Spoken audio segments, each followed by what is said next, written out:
بسم اللہ الرحمن الرحیم۔ اٹھو مسلمانوں، اپنے مقدر جگا لو، نماز ادا کر کے اپنے اللہ کو منا لو۔ کھول کے دیکھ چشم دل آتا ہے لطف کیا نماز میں، ہر طرف آتا ہے نظر نور خدا نماز میں۔ دوستو برخوردارو، اللہ کے آگے گردنیں جھکا لو،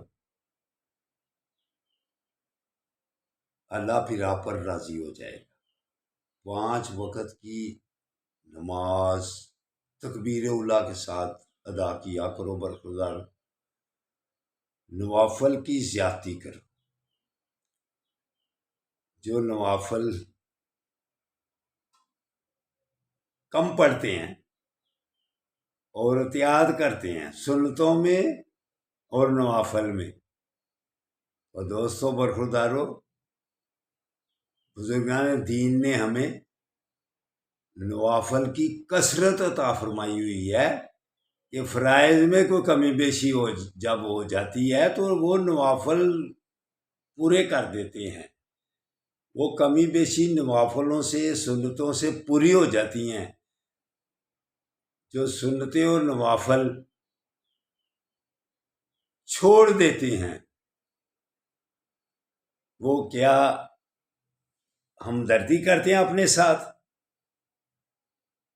اللہ کو کیا نوافل کی کثرت ناپسند ہے؟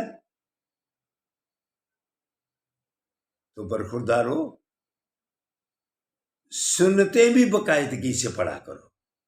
سنتوں میں بھی غفلت کرتے ہیں، نوافلوں میں بھی غفلت کرتے ہیں، تو پھر فرائض بھی کبھی کبھی بس ان کی سستی سے پھر چھوڑے جاتے ہیں۔ جو سجدہ رکوع اللہ کو سب سے جو چیز پسند ہے وہ سجدہ ہے، تو نوافل میں کیا سجدے نہیں ہوتے؟ اس لیے نوافل کی کثرت کیا کرو اور فرائض کی پابندی کیا کرو۔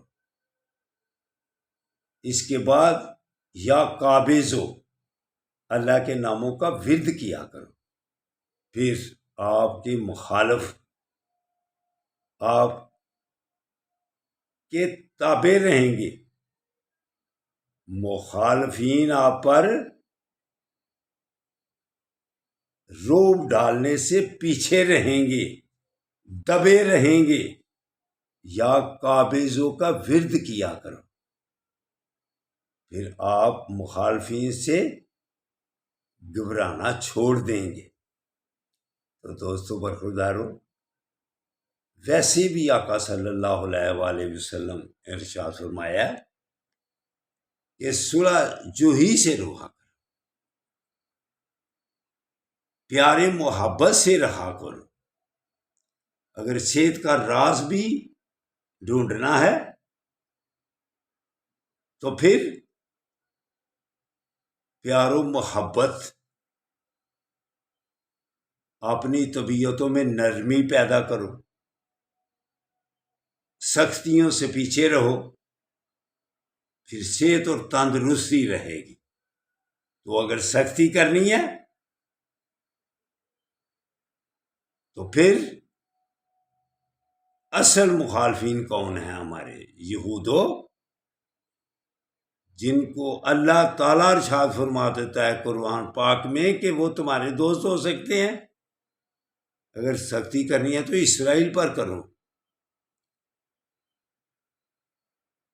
تو اٹھو مسلمانوں، دوستوں برخورداروں، اللہ کے آگے گردنیں جھکا لیں، تکبیر اللہ کے ساتھ نماز ادا کر لیں۔ السلام علیکم ورحمۃ اللہ وبرکاتہ۔